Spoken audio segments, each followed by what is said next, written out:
What would you do if your family believed you were a failure, while you were out saving lives in silence? My name is Samantha Hayes. I'm 35, and today I stood at the back of my younger brother's Navy SEAL ceremony, unnoticed, uninvited, and utterly invisible. While the rest of my family clapped with pride, I watched in civilian clothes playing the role they'd assigned me years ago, the military dropout. But here's the truth: they never saw coming. I'm not a failure. I'm not even a dropout. I'm a colonel in the United States Air Force Special Operations Command, and I've spent over a decade hiding my success behind a fabricated cover story, one designed to protect missions' lives and national security. My own family has no idea. Not even my brother Jack, the golden child, standing on stage receiving honors thinking I work in some cubicle pushing insurance papers. As the formalities played out in the hot Southern California sun, I scanned the crowd, a skill that's second nature by now. Spotting exits, reading body language, assessing threat vectors. Then I saw him, Rear Admiral Wilson. He was seated near the stage, his gaze sweeping the crowd with practiced calm until it landed on me. His expression froze. His eyes widened with immediate recognition. This wasn't good. Wilson knew who I was, what I was, one of the few who did. He'd commanded joint operations that my intelligence team had supported.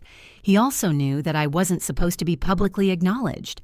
And yet here he was staring at me with the realization that a highly decorated Air Force colonel was sitting anonymously among the guests at a Navy SEAL graduation.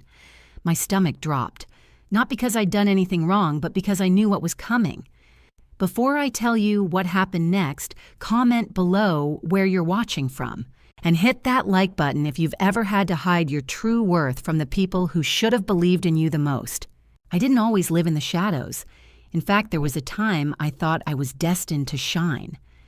I was raised in San Diego, the daughter of retired Navy, Captain Thomas Hayes, a man so steeped in naval tradition, I'm surprised he didn't bleed salt water. Our home, a walking shrine to military excellence. Framed citations, shadow boxes, and photographs of submarines and destroyers line the walls. At dinner, strategy maps sometimes replace placemats. My dad's booming voice filled the house with war stories that made your skin prickle. Jack soaked it all up like a sponge. He wanted to be just like Dad, and me, I wanted the same thing. But somehow, when I expressed interest, the air always cooled a little. My father's voice dropped half a decibel. Samantha has a sharp mind but lacks discipline for real service, he'd say to his Navy buddies. As if I wasn't sitting right there. That stung. Because I wasn't just playing soldier. I was training. I ran miles every morning before school studying maritime history like scripture. I read his Naval Academy textbooks for fun. By the time I applied to the Naval Academy, I had a perfect GPA, glowing recommendations and test scores that would make senators proud. When I got in, it felt like I'd finally broken through the ceiling he never admitted existed. For the first time, my father hugged me. Actually hugged me. He muttered, "Don't waste this opportunity," but I swear I heard pride hidden in the gravel of his voice. That was the last moment I felt seen. Because during my 3rd year at the academy, my life changed in a way no one back home could have predicted. I was approached discreetly by intelligence officers. They'd flagged me based on my performance in simulations, my analytical aptitude, my psychological profile. They were building a team, a program, highly classified, no public recognition, no explanations, total secrecy. The only way in, I had to disappear. From the academy, from my family, from the world I thought would be proud of me. They told me the easiest cover story would be that I'd simply washed out. People would believe it. Smart kids flamed out all the time. I agreed, thinking, hoping, praying that one day I'd be able to explain. But that day never came. The first time I came home, the silence was deafening. My mother, Eleanor, didn't say much, just tight-lipped glances and small-talk questions. My father, he didn't speak to me directly at all. When relatives asked about me, he'd shift the spotlight back to Jack, how well he was doing at the academy. When my name came up, he'd sip his drink and say, "She's figuring things out." Thanksgiving dinners turned into silent marathons of endurance. Jack's triumphs were celebrated with toasts. Mine ignored, forgotten, fabricated. My cousin Melanie, smug as always, once asked me, still working that admin job at the insurance company, the fake job I was using as cover. I nodded, swallowing both my pride and a carefully rehearsed lie. No one suspected a thing. Not that I was analyzing live intelligence feeds from combat zones. Not that I was building operational plans that kept American troops alive. Not that I'd been handpicked for missions with global consequences. I was Samantha Hayes' family disappointment, and that's who I needed to remain, at least for now. But what happened next broke the silence. And it happened right there at Jack's ceremony when Admiral Wilson stood up and called me something my family never expected to hear. Colonel Hayes. The title sliced through the air like a sudden gust of wind, loud enough to still the noise of post-ceremony chatter. Heads turned, conversations halted, and my family standing just feet away froze in stunned confusion. My father, still proudly in his decorated Navy dress uniform, blinked as if the words had glitched in his brain. My mother's hand rose to her mouth, and Jack, newly minted Navy SEAL, looked like he'd just seen a ghost, Admiral Wilson. I responded automatically, years of muscle memory snapping me into posture despite the civilian clothes. "Good to see you, sir." He smiled warmly. "Last time I saw you was the Gulf operation, right? Your intel saved a lot of lives that night." His voice wasn't loud, but it didn't have to be. Every syllable echoed. I could feel the shift in the air, the crumbling of a decade-old lie. My father finally found his voice. "Colonel," he repeated like it was a foreign word. "There must be a mistake." Wilson turned slightly, noticing the uniformed man beside Jack. He scanned the nameplate. "Captain Hayes," he said with calm authority. "You didn't know." Then turning back to me, he asked gently, "They don't know." Before I could answer, Commander Brooks stepped forward, another familiar face from the intelligence community. "Colonel Hayes," he greeted, shaking my hand. "Your protocols from the Antalya Op, we've rolled them out across 3 divisions. Outstanding work. Now it was undeniable. Samantha Hayes, the insurance clerk, didn't exist. Colonel Hayes of Special Operations just detonated the truth." Sam Jack finally asked, "Is this real? You're what they're saying you are." "Yes," I said. Simple, honest, unavoidable. "I'm a colonel, U.S. Air Force, Special Operations Command, Intelligence Division." My voice was calm, but inside I was chaos. Around us, more officers had noticed. A few drifted closer, nodding respectfully. One of them, a major, added, "Her analysis changed the game in Mogadishu. We owe her." My mother was pale. My father, silent. His military mind working overtime trying to reconcile the daughter he had written off with the woman now being saluted by elite commanders. "Why would you let us think you failed, my mother?" finally whispered. The pain in her voice was raw. "Because I had to," I said gently. "Everything I did, every operation I led, demanded secrecy. My cover story wasn't just for appearances, it was protection. For me, for the missions, and for all the lives at stake." My father squared his shoulders, finally slipping back into his captain's mindset. "Your clearance level?" he asked. "Higher than I can specify here," I said. The answer was both coded and undeniable. The realization hit them like waves. All those absences, all those vague excuses, all those dismissive looks they gave me at family dinners. They weren't signs of failure. They were the cost of doing a job they couldn't imagine. Jack stepped forward. The SEAL in him was doing the math fast. "That time you missed my engagement party," he said slowly. "It wasn't a work emergency, was it?" "No," I said, meeting his eyes. "It was a live op in Eastern Europe. We extracted compromised assets in hostile territory. There wasn't time to explain." My father rubbed his temple. "All those years? We thought you just couldn't handle the academy." "I was recruited," I replied. 3rd year. Intelligence flagged me. The dropout story, it was part of the program. My mother's voice cracked. We thought you gave up. No, I said. I leveled up. What followed wasn't loud or dramatic. It was the quiet implosion of a belief system. Years of judgment, condescension, dismissed worth, gone. Admiral Wilson gave a final nod and withdrew. Colonel, he said with respect, see you at next month's joint briefing.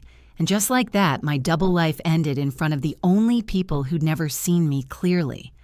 My father stared at me, seeing not a failure, not a flake, but a commanding officer. My mother blinked tears, forming her hands, still shaking. Jack. He just nodded, a quiet kind of awe in his eyes. But this wasn't the end. It was the beginning of something raw, fragile, and real. Because after the ceremony, we went to dinner. And for the first time in my adult life, they asked who I really was. We sat around a table at an upscale restaurant near the base. It was supposed to be Jack's celebration dinner planned weeks in advance. But now the air was thick with disbelief, curiosity, and a kind of awkward reverence no one knew how to name. We weren't just having dinner. We were dismantling an entire version of who I was. My father, ever the Navy captain, set down his water glass with military precision. A colonel, he said not as a question, but as a reevaluation. I nodded. Yes, sir. He tilted his head, thinking. That's fast, especially in special operations. It's not the usual path, I said carefully. I was in a program where field performance outweighed time and grade. We moved fast because the missions demanded it. Silence again. Then my mother, still pale, still trying to grasp it all, finally asked, all those times you disappeared, the holidays you missed, the birthdays, that wasn't neglect, was it? No, I said. It was deployment. Often last minute, always necessary. My brother Jack, fresh from his own brutal training pipeline, leaned forward. That scar on your shoulder 2 Christmases ago, you said it was a car accident, Cobble, I corrected softly. Extraction op, things got messy. My dad stiffened. He knew what messy meant. He'd seen that same look on fellow officers returning from combat zones. My mom. She looked like she was about to break. We gave you so much crap, she whispered. We made jokes behind your back. We pitied you. I know, I said gently. I let you. That was the job. The salads arrived, granting us a pause. I took the moment to breathe deeply. For the first time, I wasn't playing the role of Sam the disappointment. I was simply myself within limits. My dad broke the quiet again. Why Air Force, he asked. You were on track to commission Navy. I almost laughed. Of course that would bother him most. The program was joint, I explained. Administratively under the Air Force, but we worked across all branches. They said my skill set aligned best with that mission profile. What skill set, he pressed. Pattern recognition in high-stress environments, asset management, tactical intel under hostile conditions. I paused. Some other things. I still can't share. Jack whistled low. So, heavy stuff. Yeah. My mother dropped her fork. I keep thinking about all the things we said. The disappointment, the assumptions. I mean, we offered you a temp job at my cousin's firm. I remember, I said, smiling faintly. I was briefed by the Joint Chiefs that morning. Her hand flew to her mouth again. We should have trusted you, she said. You couldn't, I replied. That was the point. The fewer people who knew the better. But we were your family, she insisted. I looked straight at her. And that made you the most dangerous. Not because of who you are, but because if anyone tried to get to me, you would have been the vulnerability. That quieted her. Then my father leaned back. He was calculating again, mentally tracking the timeline. You're being considered for Brigadier General. It wasn't a question. I confirmed. It's based on Tavros. He nodded slowly. Tavros had made headlines, though the classified intel behind it never would. He was starting to piece it together now. I always thought, you'd be the one who got lost, he admitted. But it turns out you were deeper in the field than any of us could imagine. Dinner continued, imperfect, emotional, but honest. My brother, for all our distance, took it the best. Military recognizes military, and in me, he now saw not a failed sibling, but a silent equal. Later that evening, back at my parents' house, something happened I'll never forget. My mother disappeared into the hallway, returning with a dusty old box. "I kept these," she said, setting it down. Inside my academy cap, old photos, some early awards.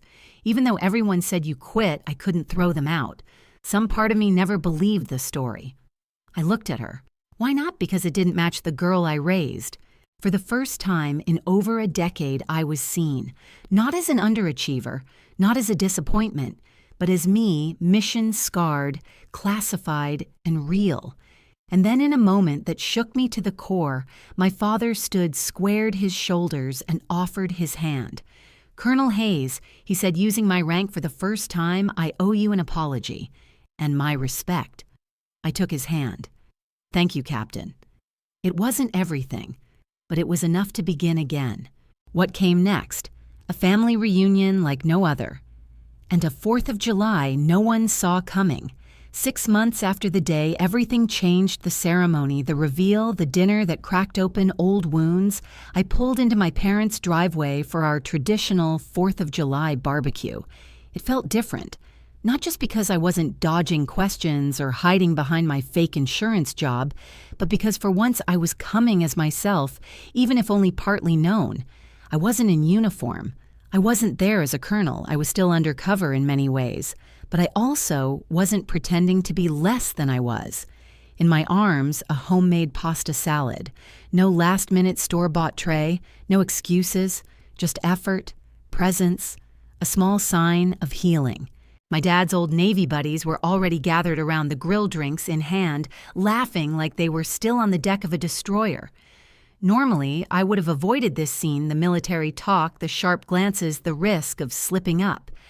I always felt like a fraud standing there quietly nodding while everyone assumed I was a civilian with nothing to add. But today, my father saw me and straightened, not just as a habit, but with intention. "Sam's here," he called out.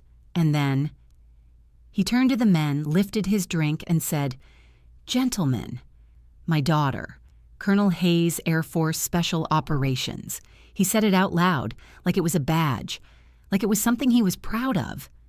The group turned. A few gave small nods. One even gave a salute followed by a respectful colonel. No one asked for details. They didn't need to.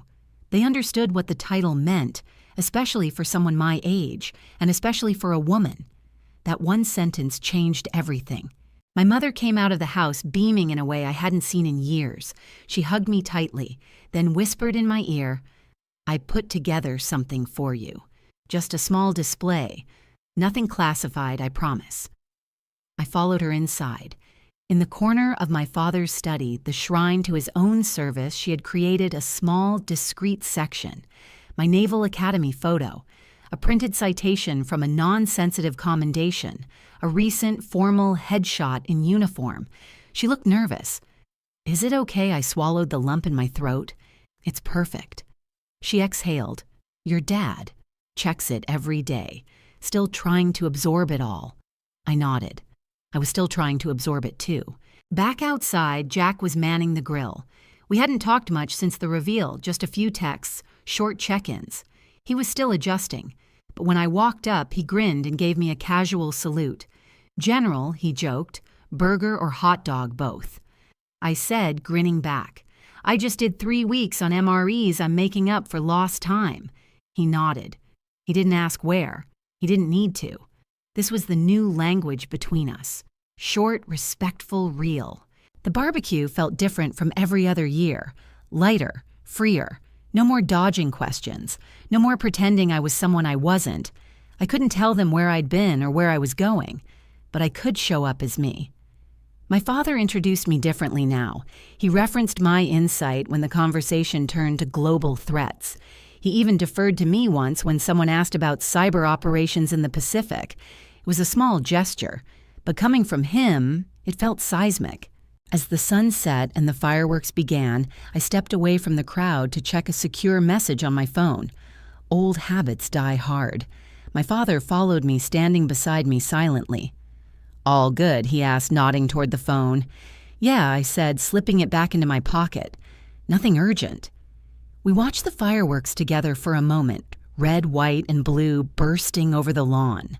Then he said something that caught me off guard. I've been thinking about what it cost you, carrying that story, bearing our disappointment, when all you were doing was your job. I looked at him. He wasn't asking for comfort. He was offering acknowledgement. That was the job, Dad, I said. It wasn't personal. It was mission. He nodded. Still, you deserved more than silence. You deserved recognition, at least from us. There was a long pause filled only by the distant rumble of fireworks. You know, I said there's something freeing about succeeding without anyone's expectations, about building something real just for yourself. He looked at me sideways, spoken like someone who's earned every inch. Then he added, almost to himself, I misjudged you. For years. It's okay, I said. And somehow it was. The rest of the night passed like a dream laughter music stories. Not every wound was healed, not every misunderstanding undone. But we were rebuilding on truth, not fiction. And for the first time, I was no longer the invisible one in the room. But the real turning point, it came weeks later. At my promotion ceremony. And this time, my family wasn't just watching. They were in the front row. 2 weeks later, I stood in front of a room filled with decorated officers, national security leaders, and a few hand-picked guests. Today wasn't just any promotion.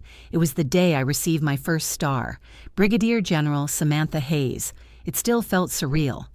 I'd stood through dozens of ceremonies, some for fallen comrades, some for achievements so classified they couldn't be mentioned aloud. But today, for the first time, 3 seats in the front row belonged to my family. My father, in a sharp civilian suit, sat ramrod straight, like he was still reporting for duty. My mother, elegant and teary-eyed, clutched a folded program in one hand, and Jack, my brother, the Navy SEAL whose ceremony had once exposed my truth, watched with quiet pride. They didn't know everything. They never would. But they knew enough. The citation was vague as required. Something about outstanding leadership across multi-theater operations and tactical advancements in high-stakes environments. But behind the bland language were moments I'd lived. The extraction in Aleppo, under gunfire. The human trafficking bust in Sudan that saved dozens. The counter-cyber offensive that prevented a blackout across an entire U.S. coast. They couldn't say that in public, but when I locked eyes with Admiral Wilson during the pinning, we both understood what those stars really meant. After the ceremony, we stood in the reception area, shaking hands, taking photos, smiling politely for people I barely knew. Then my mother pulled me into a hug. Tears in her eyes, she whispered, I always knew you were exceptional. I just didn't know how. That broke something in me. All the years of pretending I didn't care. All the nights I sat alone wondering if the silence was worth it. It was. But this moment made it mean something more. My father, always more handshake than hug, extended his hand first. Well done, General Hayes, he said, the words tight in his throat. Well done. Then he pulled me into a brief, firm hug. Like an officer. Like a father. Like both. Jack grinned, snapping a photo. Finally, he said, Now I don't have to carry all the glory at family dinners. I smirked. You still get to carry the logs in SEAL training. I'll keep my satellite intel and air conditioning. We laughed. Real laughter. Shared laughter. As the crowd thinned, my dad leaned over, voice quiet. You know, your mother said something the other day. She said this star didn't just change your rank. It changed how we see everything. I looked at him. You mean how you see me? He nodded. That too. But also ourselves. We were so busy looking for what we understood. We missed what we didn't. That was as close to an apology as he'd ever offer. And honestly, it was enough. Later that night, back in my hotel room, I set the box with my new insignia on the desk. The stars gleamed under the lamps, small, heavy, and full of weight. Not just the weight of responsibility, but the weight of being seen. Because for so many years, I carried success in silence. I bore medals I couldn't display, led missions I couldn't mention, and endured judgment I couldn't correct. Now I still carry secrets, but I no longer carry shame. But what if none of that had happened? What if Admiral Wilson had never recognized me at Jack's ceremony? Would I still be invisible? Sometimes I lie awake and wonder, what if Admiral Wilson hadn't seen me? What if I'd slipped out the back like I'd planned, quiet, invisible, still the family disappointment in their eyes? Would they have ever known? Would they still believe I was pushing papers in a gray cubicle, hiding from the legacy I was actually building in silence? Maybe. But something changed that day, not just for them, but for me. For 12 years, I was a ghost to the people who raised me. They knew my face, my name, but not my life, not my battles, not my purpose. And yet, I showed up anyway, to birthdays, to holidays, to graduations I had to slip away from, wearing a mask that said, I'm fine, I'm average, I don't mind. But I did. I minded every condescending comment, every dismissive glance, every time someone said, at least Jack is making us proud. Every one of those moments cost me something, and still I stayed quiet, because the mission required it, because lives were on the line, because duty mattered more than recognition. But now, the silence is different. It's not a wall. It's a boundary. My family knows enough. They know who I am, what I've done, what I've given, and what I've lost. They still won't know all the missions, the names, the risks, but they no longer look at me and see a failure. Now they see a general, a woman who built a legacy not through applause but through persistence. At the next family barbecue, my father introduced me again, not as his daughter, who used to be at the academy, not as our insurance clerk, but as my daughter, Brigadier General Hayes, Air Force Special Operations. No more hesitation, no more shame. And when his Navy buddies nodded with respect, not because they understood my whole story, but because they respected my title, I realized something vital. You don't need everyone to understand you completely. You just need them to stop underestimating you. For anyone watching who's ever been misjudged, for anyone whose family couldn't see the truth of who you are, for anyone forced to hide your wins to protect others or keep the peace or just survive, you are not alone. Sometimes your strength grows in the shadows.